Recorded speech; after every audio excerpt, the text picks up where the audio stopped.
Hello everyone, welcome back to another video. In this video, I will basically be just doing a short tutorial for the Frontier, otherwise known as the Northern Frontier.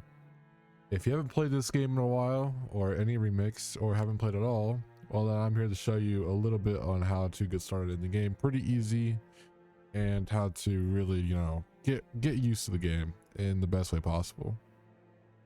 So, I'll be starting on the settler role, and then I'll be showcasing native for a short bit, and I will explain nations at the end.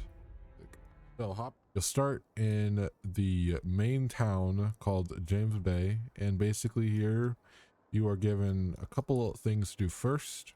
Firstly, you'll get a daily reward, which is usually a couple bullets and about 250 pounds.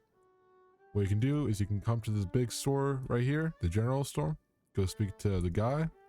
You have options in all these tabs, which basically just explain what they do. Some notable items you want to take down is the weapons select screen. You'll get access to primary rifles and secondary pistols and a melee. You'll also be able to buy bows, arrows, bullets, and bandages here, which bandages are in tools. What you'll want to start with first is you'll want to get yourself you'll want to get yourself a Baker rifle, which is 75 pounds right here, a Lombard pistol, and about 10 bullets, and you'll want to go to the tool tabs and get 5 bandages. Once you got all of that, you can equip it by just dragging the item down to your left equipment, and you do that for the bandages as well. Next, you'll basically just take your rifle out, you press R, and you'll reload with a bullet. Once the bullet's in the rifle, you won't be able to reload after that, and you'll be able to press Q and shoot the rifle at whoever you're wanting to aim at. So right here, for example, if I wanted to kill that guy, I could shoot him, but I can't since this is a safe zone, which is usually indicated by an icon right here in the top right, but there is no icon right there. You're able to reload your pistol like your rifle, and basically, when you want to kill somebody, all you have to do is just press Q, left click, and then you'll want to swap to your pistol as fast as possible, doing a thing called quick switching, and you'll just fire that as well. So boom, boom. And next thing's next, whenever you are about to get into a fight, you'll want to make sure you have a bandage ready in case you get hit, which will then just left click and you'll use the bandage, and then you'll drag a new one to your equipment. So going over the last few things in James Bay before we leave, we'll be looking at the illegal dealer right here, or the, not illegal dealer, but event vendor, Rick. He sells basically faction related items and native weapons. So you can buy those there as well. That's where a couple more melees are. Over here is the bank. The bank is where you can store pounds at, or a weapon, or any sort of things that you just want to store in here. So for example, if I wanted to store a bullet in here, I just put deposit and it'll stay in there, and nobody can access that until the forever. You can't really access it ever unless you want to access it. So if I want to take this bullet out, I can whenever I want to, and it's out. I can also store pounds here, put a deposit, withdraw a certain amount, and boom, I withdraw a couple pounds. Next, you'll want to leave the safe zone or the bank, and you'll want to head down and over here, which then is the clothing store. This game has warmth, and once you go below warmth, you won't regenerate stamina fast enough, and stamina is used for melee combat and jumping, and that's about it. So over here, you'll have access to clothing options like a black fur hat, which I'll buy, and a bandana. These are the two main items. A hat and a bandana are the main two items for warmth. Once you get 400 pounds, you can go to the general store and buy a lantern, and with a lantern you get much more warmth than any clothing would give you. However, with clothing you can stay warm and still be able to have no lantern on. Now if you step in the snow, you'll lose more warmth than if you were on grass or rock. So try to keep the grass or rock or any other material that's not snow. Snow also slows you down unless you have snowshoes, and snowshoes can be bought in the store for 200 Robux. Alright, next is once you are ready, you can go and start chopping trees, or you could buy a pickaxe and go to a mine. So let me go buy an axe real quick since I do not have one on me right now for some reason. You equip it just like how anyone would. And you can basically just go chop trees. Now, chopping trees is not the best way to make money, but it is a good way to get started. So once you've chopped the tree, you can collect the logs that drop from it. And then you can either go hunting or mining.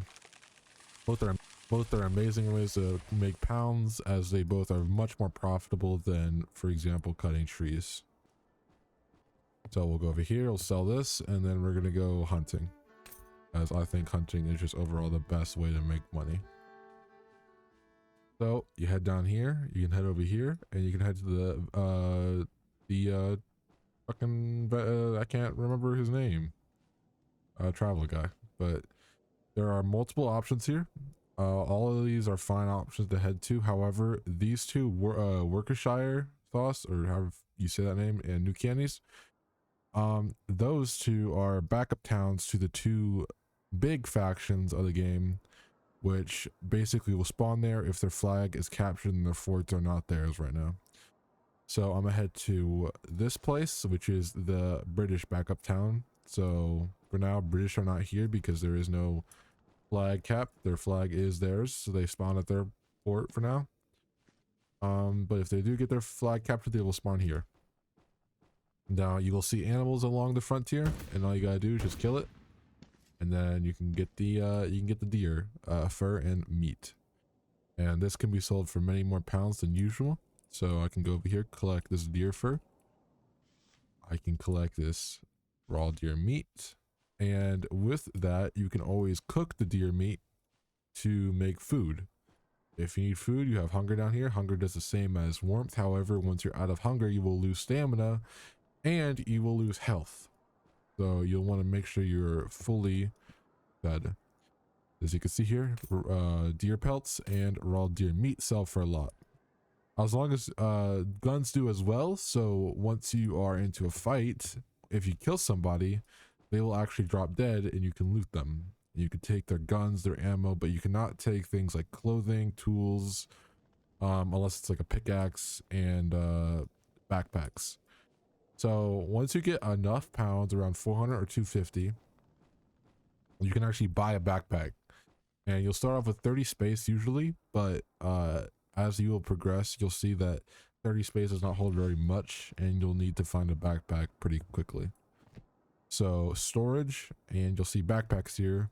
And the large knapsack carries 130, and the small knapsack carries around 60. So try to save up for a large knapsack, as the small knapsack is not worth it, but if you really need space, you can always buy that. Now, moving on, we're gonna head down to, probably we can go check out natives now.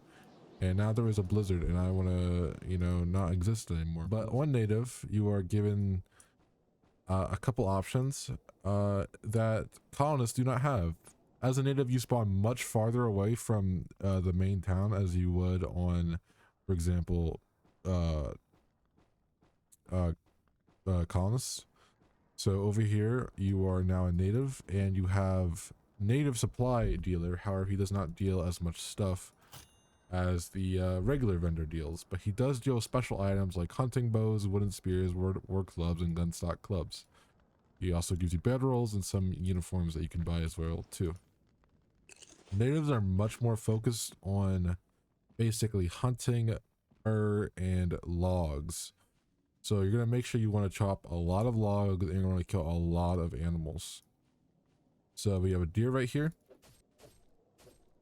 And you can get that deer and you can make pelts out of it, or you can make fur clothing out of it with the tanning racks over here. Tanning racks are how you're going to make a lot of your clothing for warmth.